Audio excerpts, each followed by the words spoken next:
Moi, j'adore la Bari. Faites comme moi.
Programmé pour une décennie, pour ne pas dire pour chaque décennie, après effectivement 10 ans de mise en application, la convention minière liant le Niger à Areva est arrivée à expiration, c'est-à-dire à terme, ce 31 décembre 2013. Areva le savait bien avant, et les dirigeants nigériens certainement encore plus. L'échéance du 31 décembre 2013 est, comme qui dirait, inévitable. Alors, dans cette prévision butoir qui devrait guider l'esprit de plus d'un dirigeant, le bon sens étatique et la responsabilité républicaine auraient voulu d'entamer des négociations avant date en vue d'aboutir à terme à un nouveau contrat en lieu et place de l'ancienne convention. Et justement, de toutes ces dispositions qui régissent le rapport d'Areva à l'État du Niger, c'est de cela qu'on en parle et dont on connaît les contours quelque peu. Mais de cette nouvelle convention 2013, aussi bien du côté de Areva que de l'État du Niger, c'est motus et bouche cousue.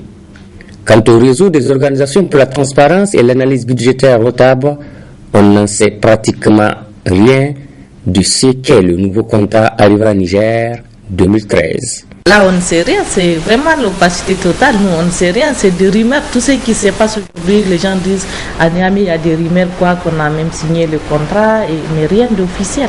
Vous voyez, donc il y a vraiment l'opacité autour de ces négociations. Entretenues exprès, je veux dire, par l'État nigérien ou aussi Areva. C'est vraiment l'opacité totale. Bien malin alors, celle ou celui qui serait capable ou en mesure de nous dire ce qui se déroule à la date d'aujourd'hui. Par contre, pas plus tard qu'hier, 8 janvier 2014, le même réseau des organisations pour la transparence et l'analyse budgétaire rotable a une fois de plus produit un communiqué de presse relatif à l'état de la situation Areva Niger, ou disons Areva au Niger, pour relever l'opacité, le bluff et les pressions multiples qui restent et demeurent toujours au milieu des négociations. Areva va changer sa méthode qu'il a exercée sur le Niger depuis 40 ans. Et je ne pense pas qu'Areva va changer du jour au lendemain. Mais nous, aujourd'hui, on a une opinion nigérienne. Aujourd'hui, le peuple nigérien, tout le monde a compris les méthodes d'Areva. Et en France, aujourd'hui aussi, il y a une opinion qui dit non, Areva, il faut qu'Areva arrête. C'est 40 ans, c'est pas peu. Ça fait plus de 40 ans qu'Areva exerce au Niger avec la même méthode. Il faut que ça change. Nouveau contrat ou pas encore nouveau contrat, d'ici là, il serait à ce niveau naïf de croire un seul instant que cela pourrait être un désavantage de Areva. Naïf, peut-être c'est naïf, parce que si vous dites Areva, aujourd'hui c'est un État dans un État, derrière Areva, il faut voir l'État français. Aujourd'hui, c'est pas seulement Areva, c'est l'État français et qui ne sont pas prêts à céder. dans la manière dont depuis les ressources du sous-sol nigérien semblent serrer. Donc, mais nous, on va continuer à faire notre travail, on va continuer à sensibiliser, on va continuer à dénoncer. Face à ce flou, non pas artistique, mais minier, et celui-là des plus impitoyables qui entoure cette étape 2014 de la Convention Areva au Niger, force est de se rendre à l'évidence qu'il ne peut que se tramer quelque chose. Mais de qui? En défaveur de qui? Le Rotab qui intervient dans cette bataille minière Areva Niger semble entretenir une position et un rôle qui ne doivent pas faire rire plus d'un. Si on prend le Rotab, l'Oxfam, si on pèse dans la balance des Areva, il faut faire la balance. Le poids des Areva, mais on ne va pas se décourager. Nous avons ce qu'ont fait les peuples nigériens et avec nous. Nous savons que nous avons la loi de notre côté. Donc ce qu'on fait, on ne va pas se décourager, on va continuer de les faire. Et ça, maintenant qu'Areva pèse plus lourd au niveau des autorités ou pas, ça, nous, on va continuer à faire notre travail et selon la loi nigérienne. En 2007, il y a lieu d'en convenir en ce moment précis de la situation que le Niger et les Nigériens ont pu faire trembler Areva. 6-7 ans après, on se rend aisément compte que ni les dirigeants de l'État du Niger, ni le Niger lui-même, ni les Nigériens eux-mêmes ne sont arrivés à changer la nature de Areva. C'est plutôt à l'épreuve des faits, à nous, Nigériens, de nous adapter à la nature de Areva. Autre aspect de ce journal, en septembre dernier, Oxfam invitait l'ONG Vikan Nibera à emboîter le pas aux actions salutaires sous la conduite de l'ONG Karkara avec une dynamique éducative à même de soutenir la résilience de la communauté rurale de Fandoukéna dans le département de Walama. Oxfam avait promis de construire des classes en matériaux définitifs dans le dit village. La promesse tenue ce matin lors d'une cérémonie, 2 classes ont été réceptionnées par les habitants de Fandoukéna. C'était en présence du gouverneur de la région de Tillabéri et de plusieurs invités. Le compte rendu avec notre reporter Omar Issouf.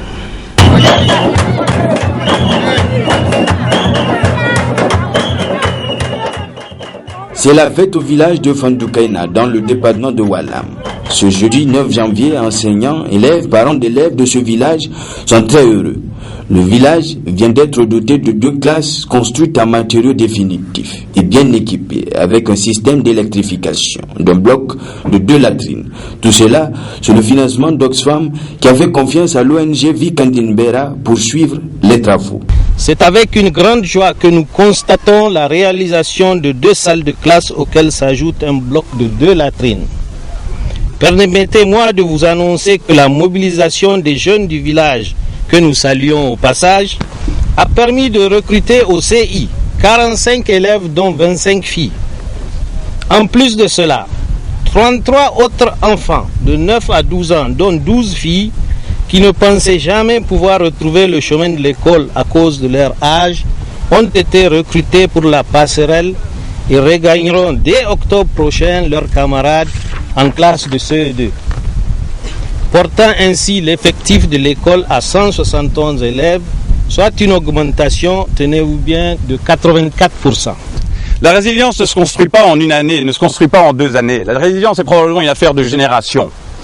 Et l'éducation, en permettant de construire les soubassements, les fondements des aptitudes nécessaires pour pouvoir anticiper, pour pouvoir absorber, pour pouvoir connaître l'environnement dans lequel les communautés évoluent, est certainement la base et le fondement de toute programmation qui vise à développer de la résilience. Je conclurai ici en me réjouissant de revenir à l'avenir pour voir les résultats de tout ce travail, de tout cet enthousiasme qu'on peut ressentir ici en arrivant de ce village de Fandoukéna. C'est en présence du gouverneur de la région de Tillabéri qu'a eu lieu la cérémonie. Très ému, il salue le programme pour la résilience des populations de Walam. Vous encourageons à poursuivre cet effort pour un développement harmonieux et équilibré de notre pays. Je vous remercie sincèrement de cet appui combien apprécié par les populations. Merci beaucoup. Vu l'état du plafonnage de l'ancienne classe construite par l'État dans le village de Fandoukaina, le gouverneur a fait sortir de sa propre poche de l'argent pour la réfection du plafond. Vic Andinbera et ses partenaires se sont également intéressés à la scolarisation de la jeune fille et à son maintien à l'école. Pour ce faire, chaque fille inscrite au CI bénéficie systématiquement d'un mouton d'embauche dont le bénéfice après une année lui permettra d'avoir un capital pour constituer son troupeau de petits ruminants. L'initiative intéressera également les filles qui s'inscriveront dans le futur en classe de CI. Ainsi, le plan d'un développement durable vient d'être tracé. Cette cérémonie de présentation de vœux cet après-midi au ministère de l'Intérieur, de la Sécurité publique, de la décentralisation et des affaires religieuses et coutumières. L'ensemble du personnel du dit ministère a présenté ses vœux les meilleurs au ministère Hassoumi Massaoudou. Précision avec nos reporters Asmana China et Cheb Guissou. Collaborateurs et les personnels du ministère de l'Intérieur, de la Sécurité publique, de la décentralisation et des affaires coutumières et religieuses se sont associés à la modeste personne du secrétaire général pour présenter au ministre et à sa famille leurs vœux de santé, de paix, de bonheur, de prospérité et de réussite. Une marque de reconnaissance des grands efforts qu'ils déploient afin d'assurer aux populations la paix et la quiétude nécessaires au libre exercice de leur activité. De part déjà son intitulé, un ministère qui a une charge importante, en tout cas à assumer dans le cadre non pas de la sécurisation, mais effectivement de l'exercice aussi de liberté.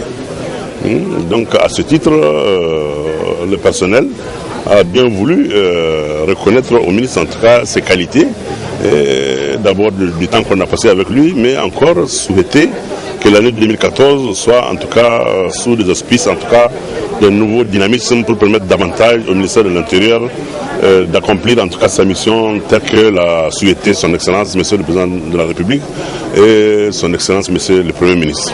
En réponse, le ministre de l'Intérieur a salué le travail des forces de défense et de sécurité pour garantir la paix et la sécurité dans le pays. Si le Niger vit en paix, si chacun va à ses occupations tranquillement, va au travail, se lève chaque matin et rentre chez lui en paix, c'est à cause des forces de sécurité, c'est à cause de vous, c'est à cause de la police, c'est à cause de la garde nationale, c'est à cause aussi de ceux qui interviennent en cas de catastrophe, notamment la Direction générale de la protection civile. Donc c'est à cause des forces de sécurité qui sont ici. Donc je salue l'abnégation, le travail, les risques qu'ils prennent tous les jours pour que chaque Nigérien vive en paix, se lève chaque matin, aille à son travail et rentre tranquillement chez lui. Ça c'est notre tâche, c'est une de nos tâches principales. C'est un travail formidable qui est fait, mais qui est ingrat parce que puisque tout se passe bien, puisque les gens vivent en paix, dans un environnement difficile, dans un environnement très difficile, troublé de notre sous-région, les gens ne se rendent pas compte. Tout est normal, mais pour que tout est normal, il faut que des gens travaillent jour et nuit, que certains, au sacrifice de leur vie, s'y emploient. Et c'est ce que vous faites et c'est ce que fait ce ministère. Je salue donc toutes les forces de sécurité ici présentes, police, garde nationale et pour les compagnies des groupements nationaux des sapeurs-pompiers, pour ce travail qu'ils font, la garantie de la sécurité de chacun d'entre nous. Le personnel du ministère de l'Intérieur et de la Sécurité publique s'engage à œuvrer davantage aux côtés du ministre Hassoumi Massaoudou pour un rayonnement encore plus grand de ce ministère dans un Niger de paix et de prospérité. De la mendicité à l'exploitation des enfants, les droits cachés des enfants, c'est le thème d'une conférence débat animée hier par deux experts sur les questions des droits de l'enfant. Il s'agit de Sidi Koumoussa, président de l'Union des coalitions ouest-africaines pour l'enfance, et Elvis Ngadoué, qui est avocat à la haute cour de la Zambie. Il est également volontaire à la maison d'arrêt de Niamey. Le résumé de cette conférence débat avec Michel Légy. Une fois que la famille a des difficultés, la communauté doit aider et l'État aussi a le devoir d'accompagner les familles. Il y a un programme de filets sociaux, il y a un programme d'aide sociale. Aujourd'hui, il y a l'insécurité alimentaire dans beaucoup de régions. Je viens d'apprendre avant que je ne vienne dans cette salle qu'il y a en cas un village non loin de Niamey où pratiquement tout le village est en train d'être vidé et les enfants sont en train d'être déscolarisés. ça nous interpelle. Et je pense qu'il n'y a pas de profession mendiant, encore moins de profession mendiant enfant. Selon le premier conférencier, la mendicité est l'une des formes de violation des droits de l'enfant les plus fréquentes au Niger. Elle est pratiquée sous plusieurs formes et compromet considérablement leur avenir, surtout dans les localités les plus pauvres où l'école n'arrive souvent pas à maintenir la jeunesse. Nulle part, en tout cas dans le Coran, il n'a été dit, en tout cas dans la partie droit ou devoir, que nous, le croyant a l'obligation ou a le devoir, ou du moins en tout cas a le droit d'exposer son enfant dans la rue à tendre la main, ou que l'enfant doit être un fonds de commerce pour les adultes que nous sommes.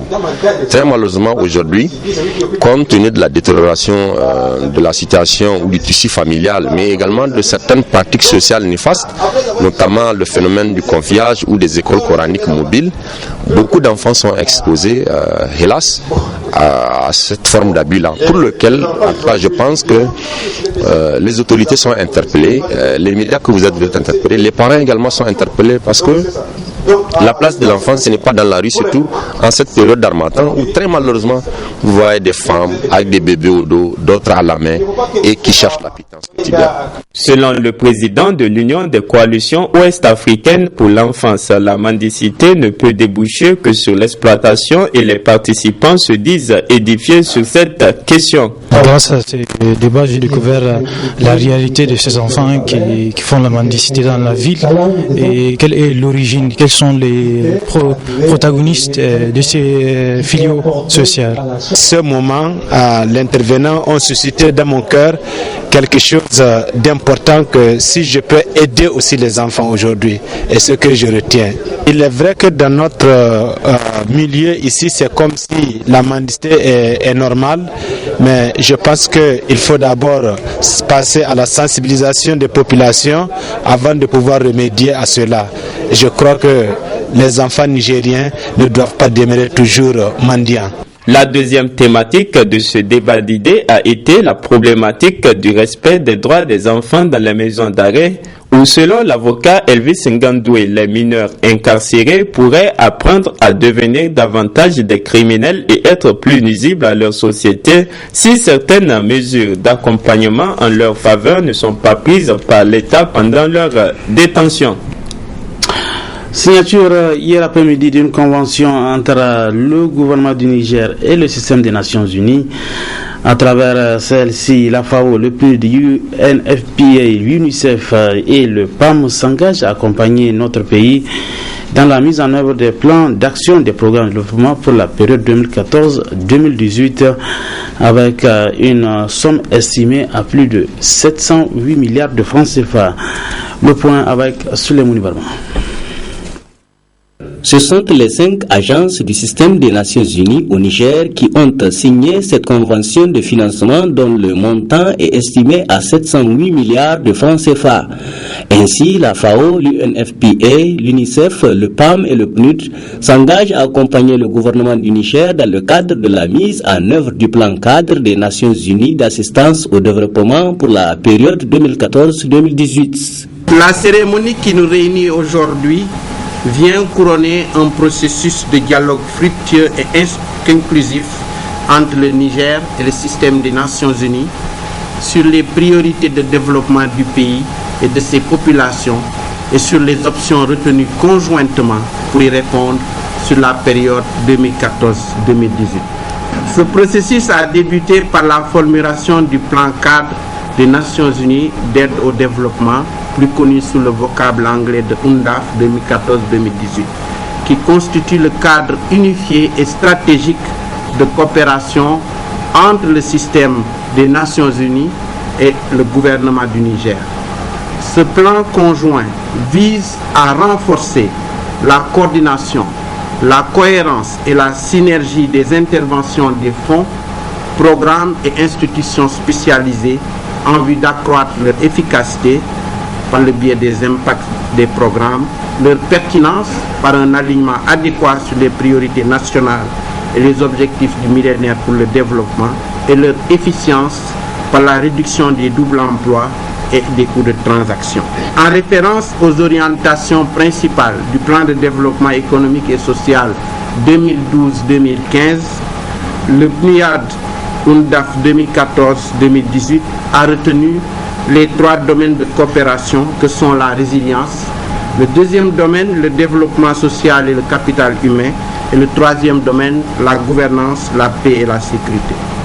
Vous conviendrez donc avec moi que ces 3 domaines sont d'une importance capitale pour le pays et les populations nigériennes, notamment les plus vulnérables, mais aussi qu'ils sont parfaitement en phase avec les mandats du système des Nations Unies. Tout en remerciant le système des Nations Unies pour le soutien qu'il ne cesse d'apporter au Niger, le ministre d'État, ministre du Plan, a au nom du gouvernement rassuré les partenaires pour une gestion rationnelle de cet important appui. Conscient des difficultés et des goulots d'étranglement qui ralentissent considérablement la consommation des crédits d'investissement public au Niger, le gouvernement a réalisé une étude sur cette épineuse question qui a fait l'objet d'une validation en juin 2013, et les résultats de cette étude ont donné lieu à l'établissement d'une matrice d'action prioritaire qui a été adoptée par le gouvernement. Aussi, je voudrais assurer que le gouvernement mettra en œuvre dans les meilleurs délais les mesures contenues dans ce rapport et prendra toutes les dispositions nécessaires pour assurer une gestion rationnelle et performante de ces importantes ressources mises à la disposition de notre pays. Avant de terminer mon propos, je voudrais réitérer ma satisfaction pour l'ensemble des efforts consentis et exprimer au système des Nations Unies en général, à la FAO, l'UNICEF, le FNIAP et le PNUD en particulier. Ainsi donc, grâce à la signature de cette convention, chacune des 5 agences du système des Nations Unies accompagnera le gouvernement de la 7e République selon son domaine d'intervention conformément à la mission qui lui est assignée.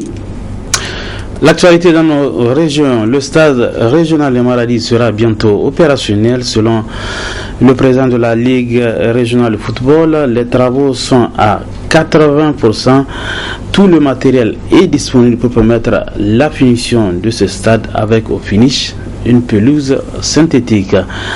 Envoyé spécial Mahmoud Saleh. Ce terrain du stade régional de Maradi sera bientôt réhabilité entièrement. Les travaux ont d'ores et déjà démarré. Au terme des travaux, Maradi sera doté d'un terrain rénové avec une pelouse synthétique. Nous y sommes, vous voyez, en face de vous, donc ça c'est la finition. Et par après, ils ont fait les caniveaux, donc pour l'évacuation d'eau qui sera sur le terrain, sur le gazon après l'implantation. Comme vous le voyez, il y a les sacs de gomme, les sacs de rouleaux, du gazon synthétique et les autres accessoires sont dans les magasins, les cols et autres bricoles qui vont permettre de bien poser les gazons synthétiques. Le début de la suite des travaux, ça va être le 12 de ce mois, le 12 janvier, parce que les experts vont venir à Maradi le 10 et ils vont effectivement faire un tour pour inspecter les lieux avant de commencer les travaux. Dans 2 semaines, Inch'Allah, ils vont finir la pose du gazon. Je vous le promets, Inch'Allah, après l'implantation, donc le stade sera plein, surtout le jour du lancement, si vous voulez, le jour de la réception de ces travaux-là. La matière est là, les travaux sont en cours, tout va être retouché de la pelouse aux tribunes. Ainsi en ont décidé les responsables de la Fédération nigérienne de football qui ont déjà fait preuve en réhabilitant le stade Lawandi de Zender. Point donc de doute. Déjà les gens ont mis beaucoup d'idées sur ces travaux-là. Donc ils sont vraiment très pressés de voir ces travaux finis pour vraiment venir voir le spectacle et puis venir avec de nouvelles mentalités qui vont vraiment honorer le sport. Au niveau de la Ligue, on a fait beaucoup de réflexions. Et ces réflexions vont nous permettre de constituer des dossiers pour prolonger la tribune officielle en gradin de part et d'autre et faire aussi des dossiers pour une nouvelle tribune qui va faire face à la tribune officielle. Là, si on ficelle le dossier, donc on va aller comme d'habitude à la requête. Donc pour qu'on puisse avoir vraiment ces infrastructures. On a déjà rêvé et on pense que Inch'Allah Maradi fera partie vraiment des régions qui seront choisies pour cette CAN 2015. Inch'Allah. Comme vous le savez, on a commencé depuis le 7 décembre. Là, vraiment, notre souhait, c'est que ce championnat se déroule dans les normes comme l'année passée, qu'il n'y ait pas d'impact vraiment pour ce championnat. Et notre souhait le plus ardent, c'est que le seul club qui nous reste dans Kassawa fait vraiment de son mieux pour être aligné parmi les premiers du championnat national. Jouer sur ce terrain latéritique sera, dans les mois à venir, une vieille histoire pour les joueurs de la capitale économique du Niger. En attendant, les joueurs s'entraînent sur les terrains annexes. Place à présent à la suite de la Retro 2013 après la politique hier. La RTL Niger décrypte aujourd'hui les faits 2013 sur le plan éducatif. Une année caractérisée par des soubresauts dans ce secteur. Retro 2013 éducation, c'est un bilan signé Asmal China, Cheb Youssou. Très bonne réception. Comme les autres années, l'année 2013 a été sur le plan éducatif remarquée par des perturbations du fait des enseignants d'une part et des élèves d'autre part. Conséquence du non-respect d'un certain nombre d'engagements de la part du gouvernement. Il y a eu une vingtaine de jours d'arrêt de travail qui ont été observés par les enseignants à l'appel d'un collectif d'enseignants, notamment le CEPRAS. C'est sûr qu'à chaque fois qu'il y a arrêt de cours, ça a nécessairement un coût sur les résultats scolaires. Donc ça, nous relevons que l'année 2013 a été émaillée par des soubresauts. L'autre aspect, c'est la conséquence, en fait, les soubresauts sont la conséquence du partenariat, la nature du partenariat entre les syndicats d'enseignants et les ministères en charge de l'éducation nationale ou généralement même le gouvernement. Et si les enseignants sont allés en grève, c'est parce que le gouvernement a signé avec eux en 2012 un accord qui portait sur 18 points. Donc un certain nombre d'avantages avaient été promis aux enseignants et les discussions devraient continuer autour d'autres, notamment la grille salariale. Mais dans les faits, on s'est rendu compte que le gouvernement n'a pas tenu ses engagements. Du côté des autres syndicats du secteur de l'éducation, l'année qui vient de s'écouler a été riche en activités sur le plan syndical.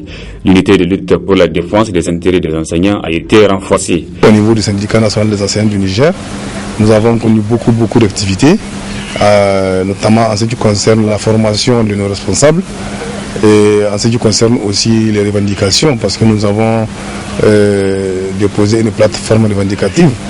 Et comme vous le savez, donc nous sommes en début d'un mandat syndical qui a commencé en janvier 2013. Et donc nous avons déposé une plateforme revendicative en 12 points au niveau du gouvernement. Et cette plateforme revendicative a fait l'objet en tout cas de discussions. Et actuellement, en termes d'évaluation, nous pouvons dire que il reste encore beaucoup de choses à faire. Nous pouvons aussi retenir quand même que l'année, toujours au plan syndical, l'année 2013 a été marquée par le renforcement de notre cadre de lutte, notamment à travers la création de la Fédération unitaire des syndicats des enseignants, donc la FUSEN, qui s'est agrandie avec l'adhésion de deux nouveaux syndicats, le syndicat national des enseignants contractuels secondaires, le SINACES, et aussi le SINADEN, qui sont venus nous rejoindre. Et nous avons aussi, toujours au cours de cette année, créé les conditions d'une unité syndicale avec d'autres syndicats qui sont affiliés à l'international de l'éducation. Et notamment, il y a le SNEN, le SNEB, le SENTEN, le SINATREB et le SINAFEN, avec lesquels donc, on est en train de monter un processus aussi d'unité syndicale. Donc vraiment, on peut dire qu'au plan syndical, en tout cas, il y a des regroupements qui se sont faits en 2013 et nous pensons que ce sont des bases qui vont permettre qu'en 2014, qu'on concrétise en tout cas ce processus d'unité syndicale pour que tous ensemble qu'on puisse cheminer en tout cas vers une union sacrée en vue de défendre les intérêts matériels et moraux des enseignants et des enseignants du Niger. L'Union des scolaires nigériens voit une année 2013 marquée par l'insuffisance des infrastructures scolaires ayant occasionné des problèmes d'accueil à tous les niveaux. Quand vous prenez le cas de la grève des lycéens et collégiens récemment, c'est lié au problème d'infrastructure. Il n'y avait pas de classes en matériaux définitifs et les classes en paillotes qui devront être construites n'ont pas été construites à temps. Au niveau des universités, effectivement, ce problème-là se pose avec acuité, le problème d'infrastructure. Quand je prends spécifiquement, je prends l'université les 3 universités de l'intérieur du pays, vous avez à l'université de Tawa un effectif de 1800 étudiants avec un amphithéâtre de 250 places. C'est encore la même capacité d'accueil pour l'université des Indes avec un effectif de 1700. C'est la même capacité encore de 250 places pour l'université de Maradi avec 2250 étudiants. Maintenant, vous prenez le cas spécifique de l'université Abdou Moumouni. Vous avez vu récemment avec les dépôts des dossiers où les dossiers ont été rejetés en cataracte au niveau de l'université Abdou Moumouni, où le prétexte qui était avancé est que il n'y a pas un problème, il n'y a pas de capacité d'accueil qui puisse accepter le nombre d'étudiants demandeurs d'y accéder à l'université. Ces problèmes de capacité d'accueil ou d'infrastructure ont fait que nous étions obligés au courant de l'année de demander auprès de l'État la mise à la disposition des édifices publics comme mesure alternative le temps qu'on pense à la construction des amphithéâtres et des salles de cours afin que les étudiants puissent au moins de façon appréciable et acceptable poursuivre leurs activités académiques. Dans l'ensemble, le bilan éducatif n'est pas positif au cours de l'année 2013, surtout quand on sait que les résultats des examens n'ont pas répondu aux attentes des acteurs de l'éducation. À titre d'exemple, ces résultats sont en deçà de 40% au baccalauréat.